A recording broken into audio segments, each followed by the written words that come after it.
श्री विष्णुचित्त कुलनंदन कल्पवल्लीं श्री रंगराज हरिचंदन योगदृश्यां साक्षात् क्षमां करुणया कमलामिवान्यां गोदाम अनन्य शरणः शरणं प्रपद्ये.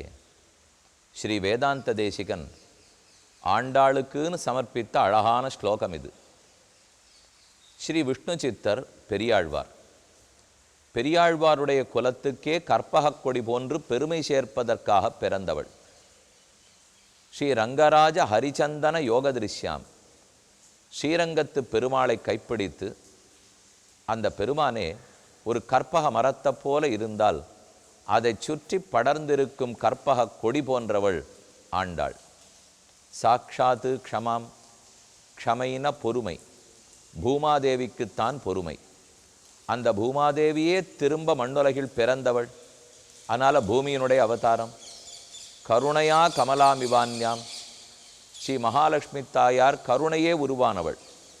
அவள்தான் மற்றொருத்தியாக பிறந்து விட்டாளோ என்று ஐயப்படுகிற அளவுக்கு கருண உள்ளம் கொண்டவள் கோதாம். அப்படிப்பட்ட கோதை நாச்சியாரை அனன்ய சரணகா, வேறு புகலிடமற்றவனான அடியேன். அவள் சிறு பெண்தான், ஆனால் கண்ணனிடத்தில் அவளுக்கு இருந்த பக்தி நம்ம அத்தனை பேருக்கும் அந்த பக்தியை கொடுத்து விடுகிறாள். ஆண்டாள் பின்னே நின்னோமானால், அவளுடைய நிழலில் ஒதுங்கி அடக்க ஒடுக்கமாக நின்றால் கண்ணன் ஆண்டாளை பார்க்கிறான், நம்மை பார்க்க மாட்டான். ஆண்டாளுடைய பக்தர்கள் என்றிருந்தால் உடனே கண்ணன் ஏற்றுக்கொள்ளுகிறானாம். அதனால் வேறு புகலிடமற்றவனான அடியேன் ஆண்டாளே உம்ம திருவடிகளையே சரணமாக தஞ்சமாக ஒரே புகழாக பற்றுகிறேன் என்று தேசிகன் ரொம்ப ஆச்சரியமாக சாதிக்கிறார். அப்படிப்பட்ட ஆண்டாள் பாடியது சங்கத்தமிழ் மாலை 30 திருப்பாவை பாசுரம். இவை பாதகங்கள் தீர்க்கும் பரமன் அடிகாட்டும் வேதமனைத்துக்கும் வித்தாகும் கோததமிழ் 5 பாதகங்கள் தீர்க்கும், நம்முடைய பாபங்களையெல்லாம் போக்கிவிடும். பரமன் அடிகாட்டும், பகவானுடைய திருவடிகளையே நமக்கு காட்டி கொடுக்கும்.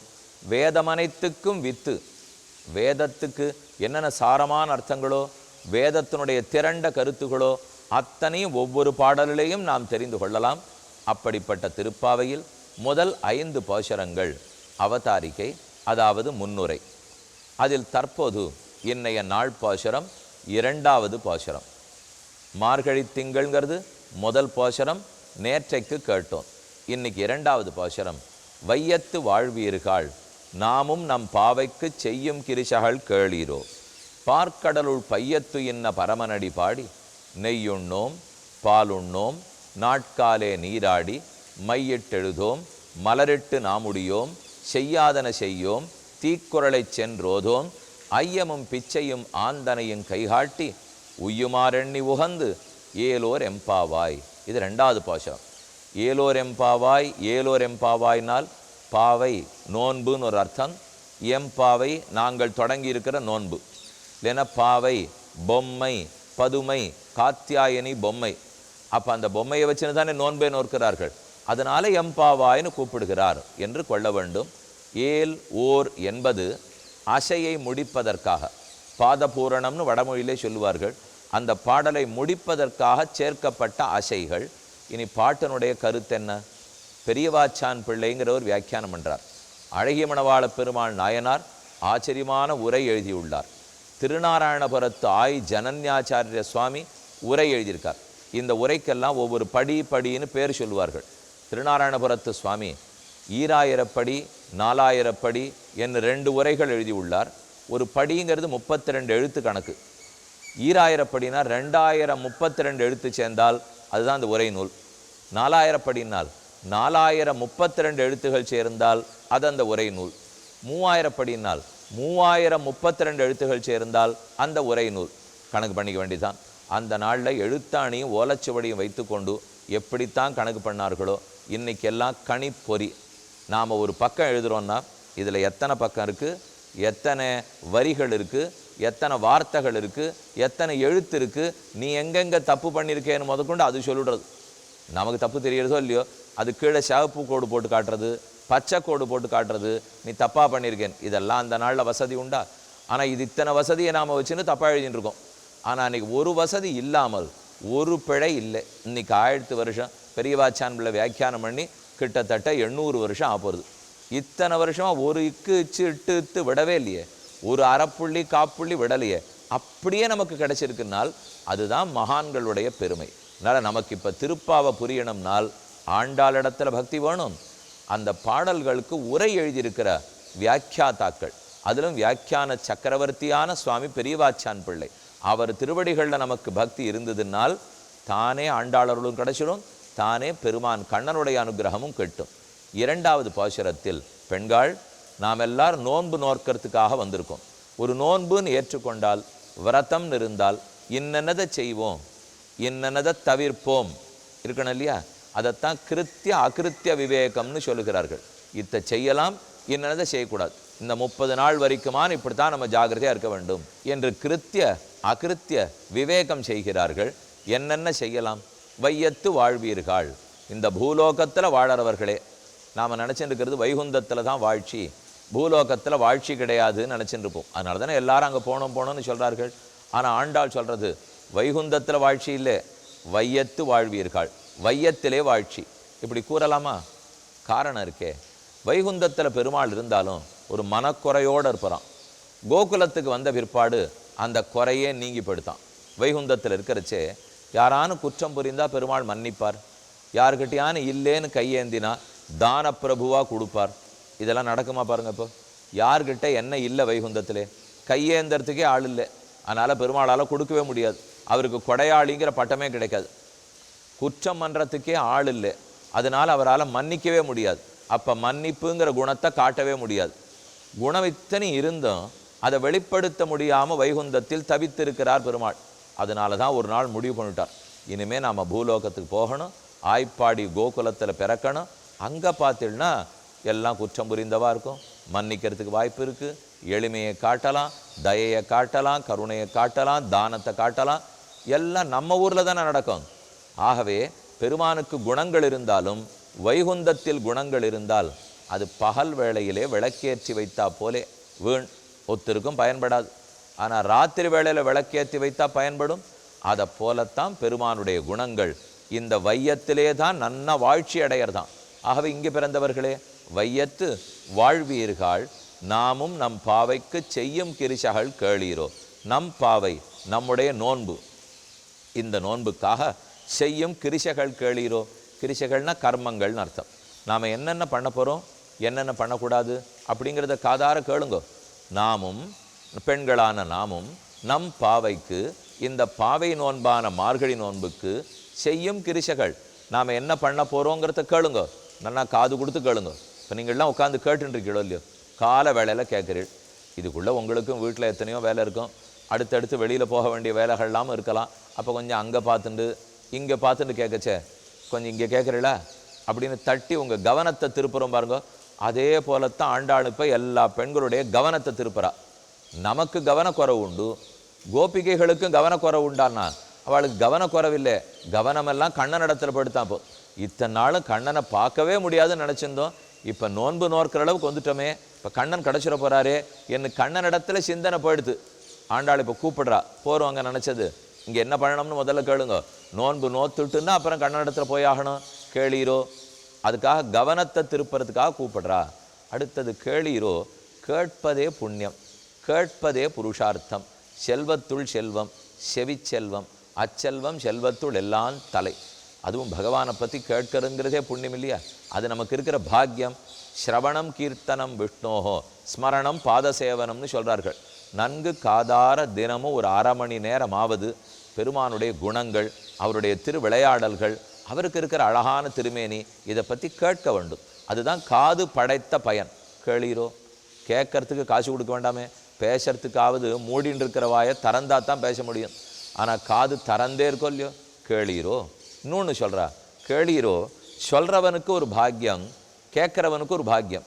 கண்ணன் இதைத்தான் மச்சித்தாக மத்கத பிராணாக போதயந்த பரஸ்பரம் இன்னும் அழகா கீதையில் சொல்றார். எந்த ரெண்டு பக்தன் கூடினாலும் அர்ஜுனா, என் கதை இவன் அவனுக்கு சொல்றான், அவன் பதில் இன்னொரு கதை சொல்றான். இவன் வாமன சரித்திரம் சொன்னா அவன் வராக சரித்திரம் சொல்றான், இவன் கிருஷ்ண சரித்திரம் சொன்னா அவன் ராம சரித்திரம் சொல்றான். அதை கேட்டு பேசிக்கிறதே அவளுக்கு ஒரு பாக்கியம். அதுதானே நல்ல பொழுதுபோக்குதல். இதைத்தானே சத் சங்கம் சத் சங்கம்னு சொல்றோம். கேளீரோ பார்க்கடலுள் பையத்து என்ன பரமனடி பாடி. இப்போ நான் சொல்றதை நன்னா கேட்டுங்கோ. பார்க்கடலிலே, அதாவது திருப்பார்க்கடல் க்ஷீராப்தி, அதில் பையத்து என்ன மெதுவாக சயனிச்சுன்னு இருக்கார். நேற்றைக்கு பாட்ட பாசுரம் வைகுந்தத்தில் இருக்கிற நாராயணனேன்னு பார்த்தோம். இப்போ அடுத்தது பார்க்கடலில் இருக்கிற க்ஷீராப்திநாதன் ஏஷ நாராயண ஸ்ரீமான் க்ஷீரார்ணவ நிகேதனஹ நாகபர்யங்க முத்ஸ்ரட்சகி ஆகதோ மதுராம் புரின். நாராயணனாக முதல்ல இருந்தார், அவரே பார்க்கடலில் படுத்தார், அவர்தான் மதுரா நகரத்தில் கண்ணனாக அவதரித்தார். 3 இடங்கள். இப்போ முதல் ஸ்தானம் ஸ்ரீ வைகுண்டம் அமர்ந்த திருக்கோலம், அடுத்தது க்ஷீராப்தி பார்க்கடல் சயன திருக்கோலம், அடுத்தது கண்ணன் ஓடுறார் ஆடுறார் பாடுறார் குதிக்கிறார் மதுரையில் இருக்கிற கண்ணனான திருக்கோலம். அப்போ இந்த 3 நிலைகளையும் ஆண்டாள் விளக்குவது தான் இப்போ நாம் பார்த்துட்டு இருக்கிற பாசுரங்கள். ஆக பார்க்கடலுள் பையத்து என்ன பரமனடி பாடி நெய்யுண்ணோம் பாலுண்ணோம். பகவானுடைய திருவடிகளை பாடணும், அவருடைய நாமங்களை சொல்லணும், பகவானுடைய வைபவத்தை பாடணும். இப்போ ஒன்றொன்னா எது கூடும்னு சொல்கிறா பாருங்க. பார்க்கடலுள் பையத்துயின்ற பரமன். பரமன் ரொம்ப உயர்ந்தவர் பெருமாள். தூங்கிட்டு இருக்கிறச்சேவே அவர் அவ்வளோ உயர்ந்தவரான். நம்மெல்லாம் முழிச்சுட்டு அப்படி இப்படி 2 காரியம் பார்த்தா தான் தூங்கிட்டு இருக்கிறச்சே நம்மளை பார்க்கவே சகிக்காது. ஆனால் பெருமாளுக்கு எல்லாத்த விட சயன திருக்கோலம் தான் அழகு. ஸ்ரீரங்கத்தில் சேவிக்கிறோம், அப்பக்குடத்தான் சேவிக்கிறோம், திருக்குடந்தையில் சேவிக்கிறோம், திருவள்ளூரில் சேவிக்கிறோம், திருப்புல்லாணியில் சேவிக்கிறோம். அழகு சயனம்ங்கிறது எத்தனை அழகு பெருமாளுக்கு. அதனால தான் பையத்துயின்ற பரமன், துயில்கிற போதே பரமன், தூங்கிண்டே இருக்கிறச்சே அவர் தான் சுவாமி தலைவர். அந்த அளவுக்கு பெருமை. துயின்ற பரமன் அடிப்பாடி அவன் திருவடிகளை பாடுவோம். நெய்யுண்ணோம் பாலுண்ணோம். இனிமேல் நெய் சாப்பிட மாட்டோம், பால் சாப்பிட மாட்டோம். எல்லாம் கொஞ்சம் போக பொருள்களோ இல்லையோ, விரதத்தின் போது போகமெல்லாம் அனுபவிக்கலாமா, அதனால் அதெல்லாம் சாப்பிட மாட்டோம். இன்னொன்று பரமனடி பாடி சாப்பிட்டுட்டவா திரும்ப சாப்பிட மாட்டார்கள். ஒரு தடவை சாப்பாடு போட்டாச்சு, பணத்தை ஒருத்தருக்கு ₹1,00,000 கொடுத்துட்டு இன்னொரு ₹1,00,000 ஏதோ ஒரு பாக்கெட்டை கண்டிப்பாக தேடி சொருக்கி எடுத்துன்னு போயிடுவார். வாண்டாம் ஏற்கனவே பிதுங்கி வழியறதுன்னு சொல்லுவாரா? சொல்ல மாட்டார். அதே ஒருத்தர் சாப்பிட்டு முடித்த பிற்பாடு சாமி இன்னொரு தடவை உட்காந்து சாப்பிடுன்னு சொல்லுங்க, விட்டா போருன்னு ஓடியே போடுவார். அப்போ ஒரு தடவை சாப்பிட்டுட்டா இன்னொரு தடவை சாப்பிட முடியாது. ஆண்டாள் இப்போ நெய் உண்ணோம் பால் உண்ணோம் என்கிறாள், என்னால் சாப்பிட்டு விட்டாள். எது சாப்பாடு? பரமன் அடி பாடுதல். இப்போ தான் பரமனுடைய அடியை பாடுட்டபடியாலே இனி நெய்யும் வேண்டாம் பாலும் வேண்டாம். நெய் குடியோம் பால் குடியோம்னா சொல்லியிருக்கணும். ஏது நெய்யுண்ணோம் பால் உண்ணோம் என்று சொல்கிறாள்? காரணம் இருக்குது. அந்த ஊரில் கண்ணன் பிறந்த பிற்பாடு எல்லா நெய்யையும் பாலையும் அவரே சாப்பிட்டுடுறார். அதனால் இவன் நெய் பாலை பார்த்தே நாளாக எடுத்துப்போ பார்த்தா தானே அது திரவமா கடினமா குடிக்கணும்னு சொல்லணுமா சாப்பிடணும்னு சொல்லணுமான்னு சொல்ல முடியும். அதனால தான் தெரியவே இல்லையா.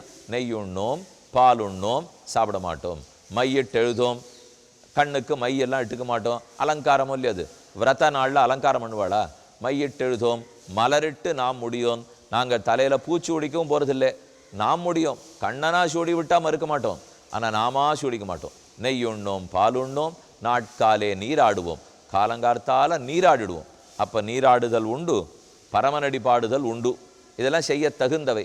செய்யத்தகாதவை நெய்யுண்ணோம் பாலுண்ணோம் மையிட்டு எழுதோம் மலரிட்டு நாமுடியோம் செய்யாதன செய்யோம். நம்ம முன்னோர்கள் எதை செஞ்சதில்லையோ அதை கண்டிப்பாக செய்ய மாட்டோம். இது ரொம்ப முக்கியம். நம்ம குடும்பத்திலே ஆகட்டும் குலத்திலேயா இருக்கட்டும், நம்ம பெரியோர்கள் என்ன நல்லது பண்ணியிருக்காளோ அதைத்தான் நாம் திரும்ப செய்ய வேண்டும். சித்திரகூடத்துக்கு பரதன் வந்தார், அவருக்கு பட்டாபிஷேகம் ஆகலை, தகப்பனார் மரித்தார்ங்கிற செய்தியை ராமன்கிட்ட சொல்கிறார். ஆனால் அது வரைக்கும் ராமனுக்கு அப்பா போயிட்டதே தெரியாது, பரதனுக்கு பட்டாபிஷேகம் ஆலேன்னே தெரியாது. அதனால் ராமன் வரிசையாக கேள்வி கேட்குறார், பரதா எப்படி நன்னா நாட்டை நன்னா ஆண்டுருக்கியா, மந்திரிகள்லாம் சௌக்கியமாக பார்த்துக்கிறியா, அப்பப்போ சம்பள உயர்வு கொடுக்குறியா, எல்லா வேலைக்காரர்களையும் மதிப்போடு நடக்கிறியா? ஒன்றுத்துக்கும் பரதன் பதிலே சொல்லலை. ஏன்னா அவர் பட்டாபிஷேகமே பண்ணிக்கலையே, அதனால் பேசலை. கடைசியாக ராமன் கேட்டார், நம்ம முன்னோர்கள் என்ன வழக்கத்தில் வச்சுட்டு இருக்காளோ அந்த மரபு மாறாமல் நடக்கிறியா பரதா? இப்போ தான் எழுந்திருந்தான் பரதன். ராமா, நீ தான் அந்த வழக்கத்தை மாற்ற பார்க்குற, சரிப்படுத்தத்தான் நான் வந்தேன். மூத்தவன் இருக்க இளையவனுக்கு பட்டம் நம்ம இக்ஷ்வாகு குலத்தில் கிடையாது. நீ தான் அதை மாற்ற பார்க்குறப்போ. நீ மூத்தவன் இருக்கிறச்சே எனக்கு பட்டாபிஷேகம்னு சொன்னியே, அது கூடாதுன்னு சரிப்படுத்த நான் வந்திருக்கேன்னு தைரியமாக பரதன் சொன்னான். அப்போ முன்னோர்கள் செய்யாதன செய்யோம், தீக்குறளை சென்று ஓதோம். ஒருத்தரை பற்றி வம்ப போய் பேசக்கூடாது, இருக்கிற இடத்துலையும் பேசக்கூடாது, தீக்குறளை சென்று ஓதோம், போய் பேசுவதும் கூடாது. ஐயமும் பிச்சையும் ஆந்தனையும் கைகாட்டி பகவானை பற்றி எடுத்து சொல்கிறது, பாகவதர்களை பற்றி சொல்கிறது. நன்னா உண்டி கொடுப்பது, உடை கொடுப்பது, ஆந்தனையும் தானம் செய்ய வேண்டும். ஒரு விரத காலம் புண்ணிய மாசம்னாலே இந்த மாதம் என்னென்ன தானம் பண்ண முடியுமோ அவசியம் பண்ணுங்க. ஐயமும் பிச்சையும் ஆந்தனையும் கைகாட்டி உய்யுமாறெண்ணி உகந்து. கண்ணன் திருவடிகள் நமக்கு கிடைக்க போகிறது, நமக்கு உஜ்ஜீவனம் அடைய போகிறோம், நன்மை நடக்க போகிறது, என்ன இந்த மாதமே நமக்கு நன்மை கொடுக்கறது என்ன உகந்து சந்தோஷமா இருங்கோ. கவலைகளை விட்டுடுங்கோ, துக்கமே வேண்டாம், பயம் வேண்டாம், பொறாமை வேண்டாம், சந்தோஷமா இருக்க வேண்டிய மாதம் என்ன ஆண்டாள் சொல்லுவது. அழகான இந்த 2வது பாசுரம் செய்யத்தகுந்தன செய்யத்தகாதன பிரித்து கொடுக்கிறாள். இனிமேல் நாளைக்கு 3வது பாடலை பார்க்கணும். ஒரு முக்கியமான விஷயம் ஞாபகம் வச்சுங்க, நாளைக்கும் ஆழ்வார்கள் அருணமுதம் நிகழ்ச்சி உண்டு. சனி ஞாயிறாக இருந்தாலும் இந்த மார்கழி மாதம் வரை அந்தந்த பாட்டை அன்னன்னைக்கு நாம் அனுபவிக்கணுங்கிறதுக்காக நாளை காலையும் இதே 7:30 மணிக்கு உண்டு. கண்டிப்பாக பாருங்க. அடுத்த ஒரு விஷயத்தையும் சொல்லிக்க விரும்புகிறேன். இந்த மாதம் டிசம்பர் 21ஆம் தேதியிலிருந்து 25ஆம் தேதி வரை மாலை சென்னை ஆழ்வார்பேட்டை வீனஸ் காலனியில் உள்ள ஆஸ்திக சமாஜத்தில் மாலை 6:30 மணிக்கு இந்த 5 நாட்கள் அடியனுடைய உபன்யாசம் நடைபெறும். ஸ்ரீ விஷ்ணு சஹஸ்ரநாமத்தில் அவதாரங்கள்ங்கிற தலைப்பில் நடைபெறும். அவசியம் எல்லாரும் கலந்துக்கணும்னு வேண்டிக் கொள்கிறேன்.